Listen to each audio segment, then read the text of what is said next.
नमस्कार, मैं मनोज विश्नोई और इस रेड प्लस न्यूज़ पर आपका स्वागत है। और आज देश की राजधानी में एक ऐसा मामला केंद्र में है जिसने सत्ता, सिस्टम, सब्सिडी और नैतिकता को लेकर कई बड़े सवाल खड़े कर दिए हैं।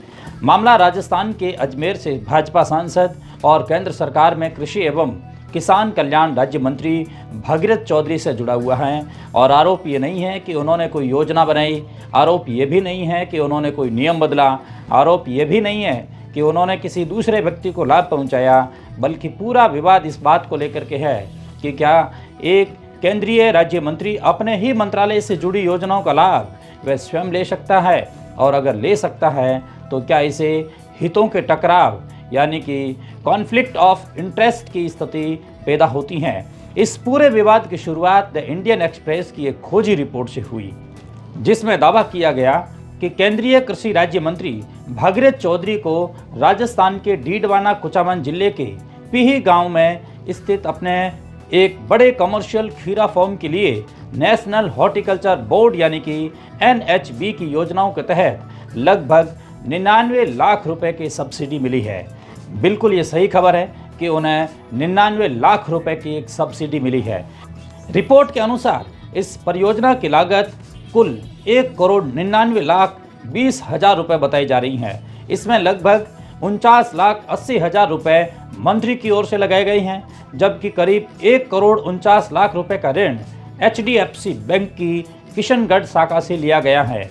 और रिपोर्ट में बताया गया है कि 30 मार्च 2026 को टोटल 99,03,000 रुपये की एक जो सब्सिडी है वो सीधे ऋण खाते में जमा कर दी गई हैं। और परियोजना में पॉली हाउस यानी कि आपने देखा होगा कि जिस खेती के लिए ऊपर से एक प्लास्टिक का कवर है वो पैक किया जाता है, उसे पॉली हाउस कहा जाता है।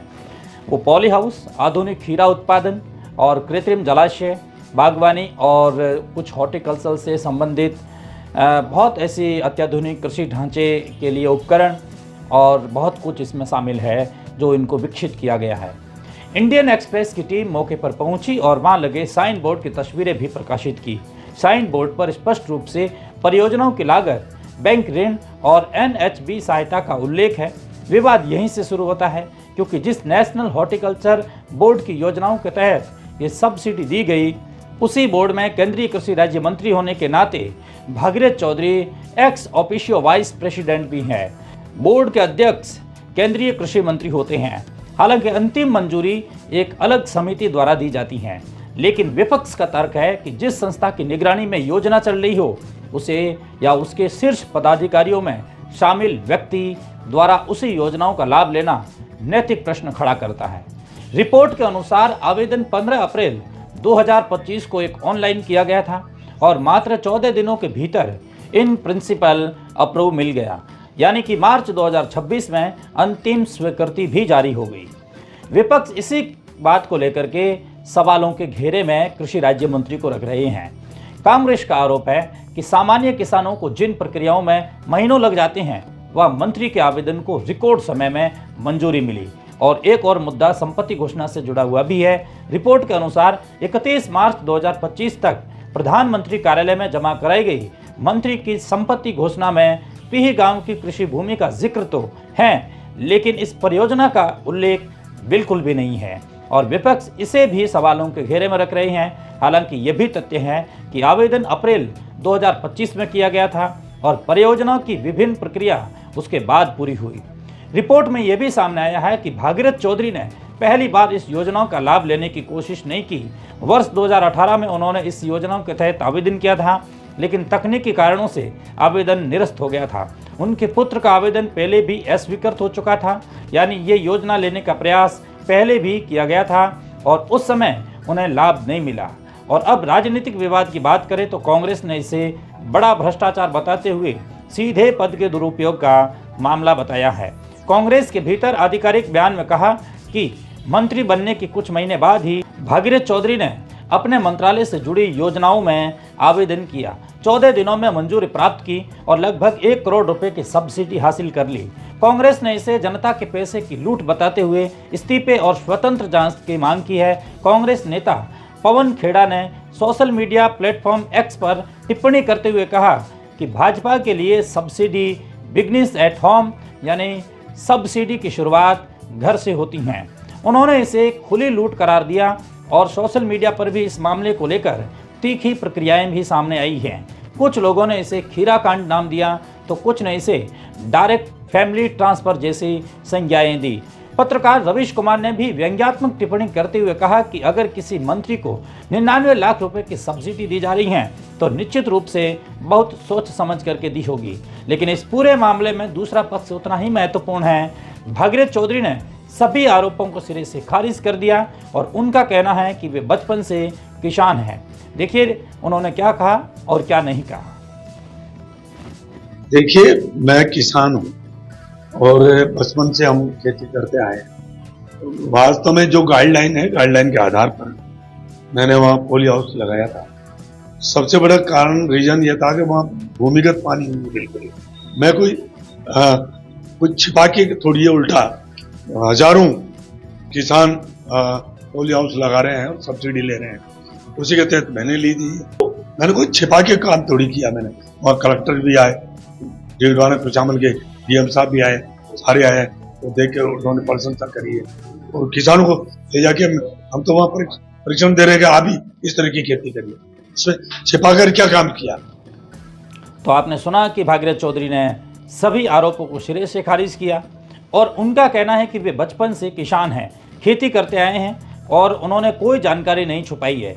उन्होंने कहा कि हजारों किसान पॉली हाउस लगाते हैं, आधुनिक खेती करते हैं और सरकार की योजनाओं के सब्सिडी प्राप्त करते रहते हैं। इसलिए उन्होंने भी वही किया जो नियमों के तहत कोई भी किसान कर सकता है। उनका कहना है कि उन्होंने लगभग 2 करोड़ रुपए का बैंक ऋण लिया है, अपनी पूंजी लगाई है और पूरी प्रक्रिया सरकारी दिशा निर्देशों के अनुरूप पूरी की है। मंत्री का कहना है कि यदि कोई जनप्रतिनिधि उद्योग लगाता है और वह पात्रता शर्तें पूरी करता है तो उसे भी सब्सिडी मिलती हैं। इसलिए केवल राजनीति होने के कारण किसी किसान को योजनाओं से वंचित नहीं किया जा सकता। उन्होंने यह भी कहा कि उन्होंने कुछ भी नहीं छिपाया है, बल्कि परियोजना स्थल पर बाकायदा बोर्ड लगाया गया है और जिसमें सब्सिडी का उल्लेख किया गया है ताकि दूसरे किसान प्रेरित हो सके। उनके कार्यकाल के सहयोगियों ने भी कहा कि परियोजनाओं से जुड़ी सारी जानकारी संबंधित एजेंसियों को उपलब्ध कराई जाएगी।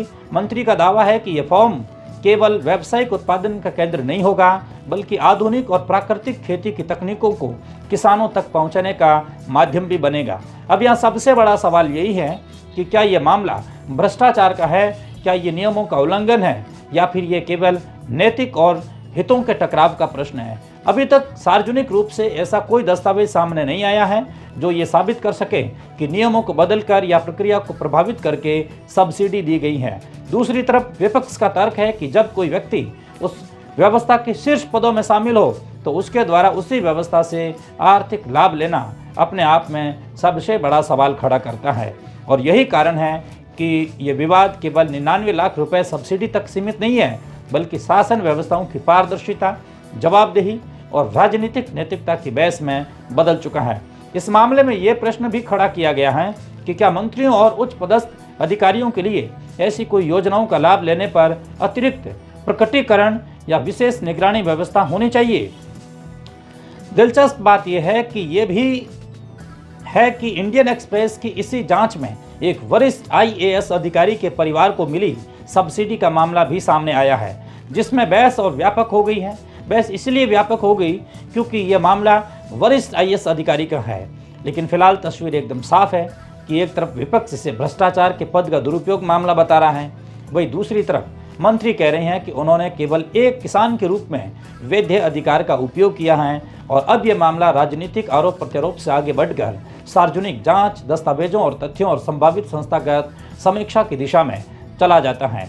और यही नहीं, इस पर सबकी नज़र बनी हुई है। लेकिन इतना तय है कि खीरा फार्म, 99 लाख की सब्सिडी और कृषि राज्य मंत्री, इन तीन शब्दों से मिलकर देश की राजनीति में एक नई बहस खड़ी हो गई है। सरकार को इसका आंसर देना पड़ेगा, जिसकी गूंज आने वाले दिनों में संसद से लेकर सोशल मीडिया और चुनावी मंचों तक सुनाई दे सकती हैं और सरकार इसमें कटघरे में खड़ी हो सकती हैं।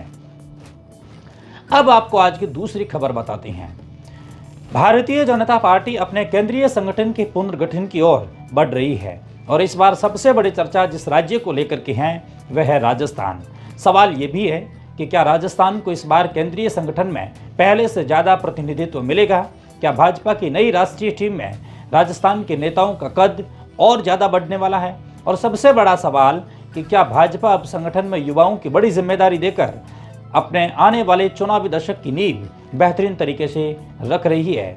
इन सभी सवालों का जवाब धीरे धीरे सामने आने वाले हैं और संकेत भी मिल रहे हैं कि वे राजस्थान भाजपा की राजनीति में एक नई दिशा आ सकती हैं, एक नई दिशा मिल सकती है।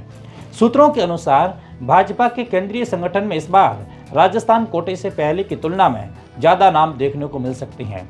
कई ऐसे चेहरे हैं जिनका अनुभव, संगठन में योगदान और राजनीतिक वजन उन्हें राष्ट्रीय स्तर पर बड़ी भूमिका दिला सकता है। और सबसे पहले बात पूर्व मुख्यमंत्री वसुंधरा राजे की। वसुंधरा राजे भाजपा के उन चुनिंदा नेताओं में शामिल है जिनकी पकड़ सिर्फ राजस्थान तक सीमित नहीं, राष्ट्रीय राजनीति में भी उनकी स्वीकार्यता है। यही कारण है कि उन्हें राष्ट्रीय टीम में यथावत रखा जा सकता है। भाजपा नेतृत्व, अनुभव और संगठनात्मक संतुलन दोनों को लेकर के साथ चलना चाहता है और ऐसे में वसुंधरा राजे का नाम लगभग तय माना जा रहा है।